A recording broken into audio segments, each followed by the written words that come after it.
Amber here. Sorry in advance about the lighting and the sound. I'll explain that in a second. But first, I just want to say welcome to my channel. My name is Amber, and there has been a lot that has happened since my last video. So I'm going to try and jump in and keep this concise, which if you've been following my journey for any length of time, you know that concise is something that's very hard for me to do. But I will give it my best shot. So hang tight.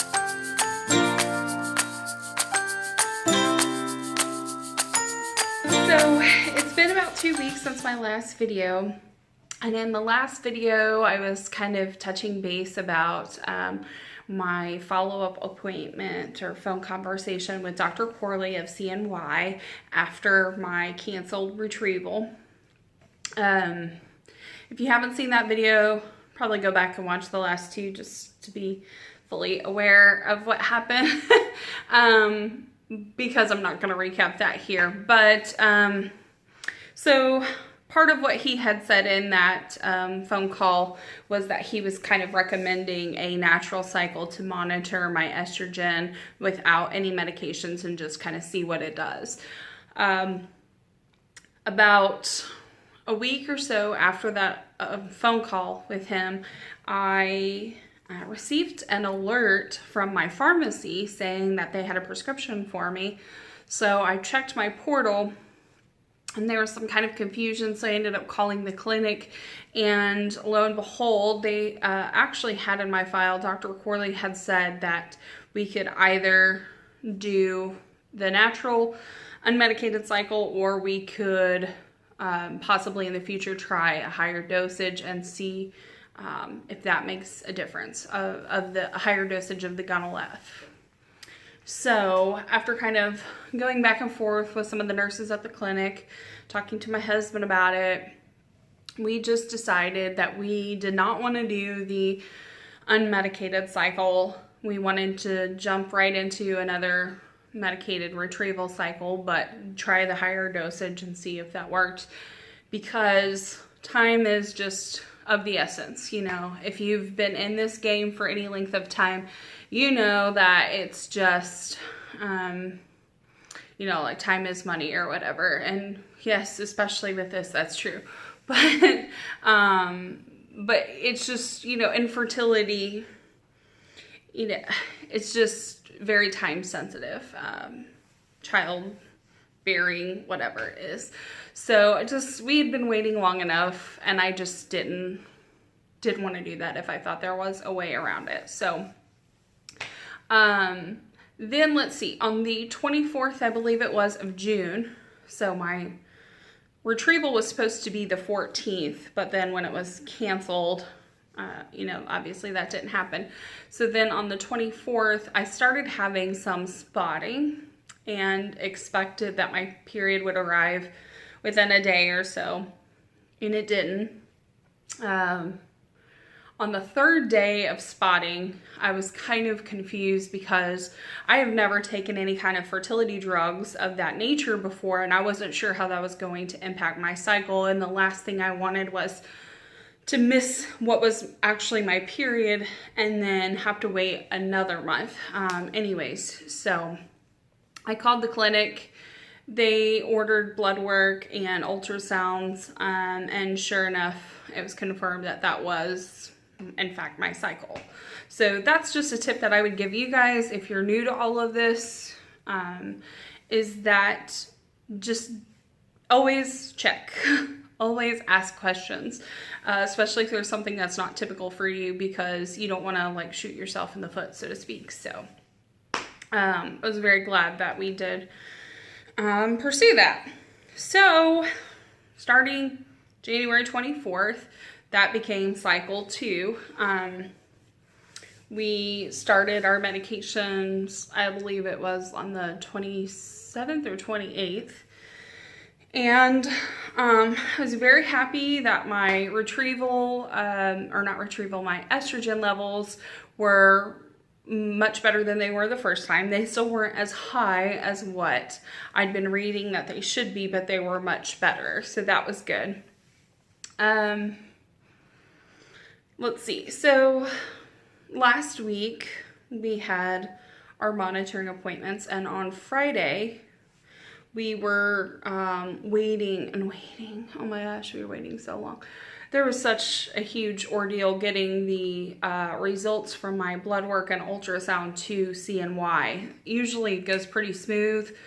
That time, of course, the day when we're waiting to find out about retrieval and what's going to happen and if we're good or what, is the day when it takes for freaking ever. So finally got all of that taken care of on Friday evening. Finally got all of that information. I got in touch with a nurse named Donna at the clinic. She's amazing. She's my favorite. She's the most knowledgeable, helpful, whatever, every time. But anyway, so Donna was kind of looking over my ultrasound results and said that she was concerned because since there were only 2 that were really mature, she felt like if we stuck with the projected retrieval date of Monday, that there wouldn't be enough time for those other eggs, follicles, whatever, to catch up. So we ended up postponing retrieval by a day. And so that pushed it to Tuesday. So we're having these conversations Friday evening at like 5 o'clock our time or something.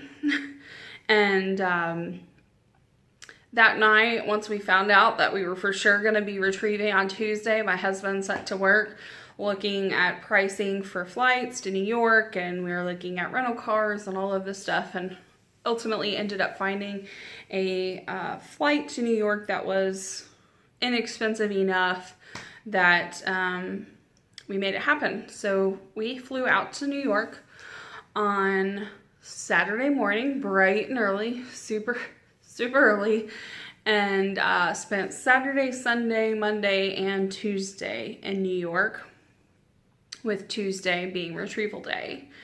It was really nice. We had some fun. We got to just kind of relax and just enjoy being together. So it was kind of like a mini vacation of sorts. And then on Monday, we spent the afternoon in Niagara Falls in Canada. And that was fun. Both Jason and I had never left the country before, so we enjoyed that. And we enjoyed going down and doing one of the little cruises for Niagara Falls. And I'll put a little bit of footage in here. I know most people that are watching this probably don't really care about our little vacation trips, but just in case somebody does, I'll put it in there.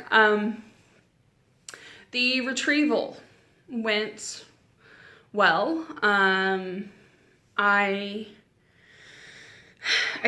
was, as far as the retrieval goes, I was kind of frustrated initially because there was some confusion about what we were actually doing. I mean, everybody knew it was a retrieval, but the understanding with a lot of the people was that we were going to be doing a fresh transfer, and that's not the case. We don't have that option since we're doing the genetic testing. It has to be frozen. And so I felt like I had to kind of explain that to a couple of different people because it just was written down or documented in my chart incorrectly. And so that was kind of frustrating at first. Just miscommunications happen. I'm gonna say they're gonna happen regardless sometimes, but I do feel like being a travel patient opens the door for that to happen more often. So I'll just say that. But when you correct the issue and you tell them that's not the case, then it seems to go pretty smoothly. So there was that. When they took me back, I was kind of I actually was pretty calm most of the time. I had been praying so hard the night before and just felt calm. And they gave me the medication, put me out. I woke up, no big deal. As far as how I felt after the retrieval, waking up the first sensation that I felt before I was fully awake was, this is gonna sound really painful, and it did, but it literally felt like somebody was taking my uterus or vagina, maybe, I don't know, one or both of those, and just like pulling it in half. That's what it felt like at first. It hurt. But then when I was fully awake and coherent, by that point it was just a lot of cramping, like really heavy menstrual cramps kind of feeling. And the nurse asked me if I wanted a heat pack. I said yeah. She hooked me up and then gave me some Tylenol extra strength, and it was pretty mild the rest of the day. So I was very happy about that, because when I've had other stuff done down in my lady business, like when I had my HSG, I was in pain the whole day afterwards, just so much cramping. And so I expected it to be comparable to that, but I really didn't have that bad of pain. It was like took 2 Tylenol, and then it was just more feeling of pressure and being bloated the rest of the day. Like just felt uncomfortable, but wasn't really in a lot of pain per se. So that was good. That went smoother than what I was expecting. Let's see. Yeah, we flew home Tuesday evening and waited. Oh, I forgot the one thing that you're probably wondering. How many eggs did we retrieve? We got 12 eggs from the retrieval. And I was pretty astounded by that number, because I was really going into it expecting they may get like 6. So 12 was fantastic. Both Jason and I were really hopeful and excited about that number. But, you know, we had to wait and see what the fertilization report was going to be. So that was Tuesday. Wednesday morning, I called the clinic with a question about something I had seen in my portal. And while I was on the phone with her, she went ahead and gave me the fertilization report. And so the number went from 12 to 4 overnight. And I was a little disheartened by that, to say the least. It was kind of hard to hear that it went down by 66% in one day. Because we have, 5 days to get to the freeze and biopsy. And so that I was just feeling nervous at that point. But like I said, originally I was expecting to get like maybe 6 out of the gate. So the fact that we had 4 that had fertilized made me feel a little better. And then this morning we got our day 3 update, and those 4 are still growing and going strong. They did the assisted hatching on them this morning. And so we will wait to hear on Sunday how that goes.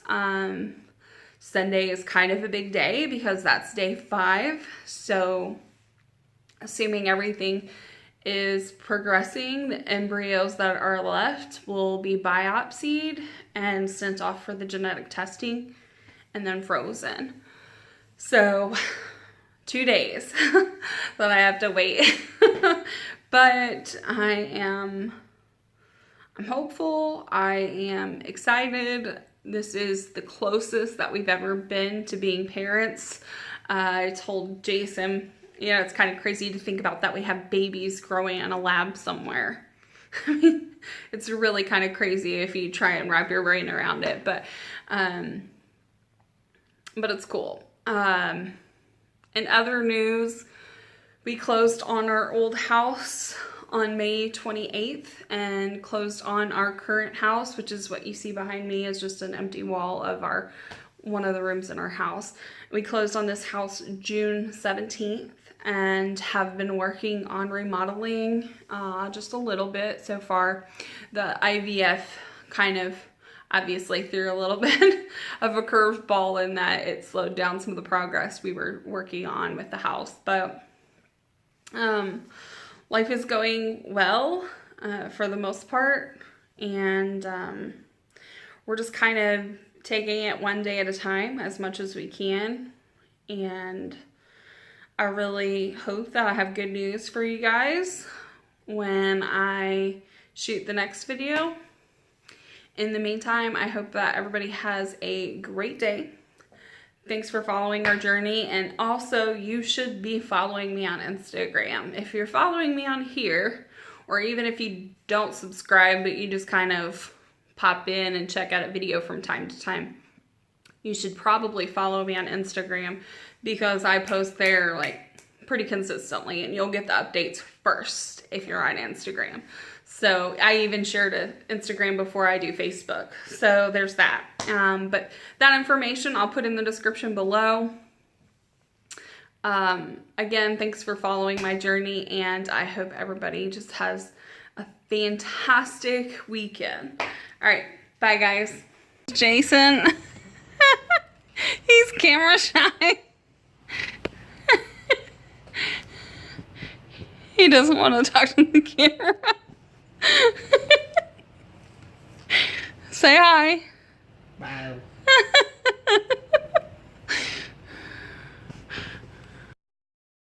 So me and this cutie here are on our way to Niagara Falls. We are driving over from Syracuse. It's about a 2.5 hour drive by the GPS in the car. It looks like we're probably about 20 minutes out or something.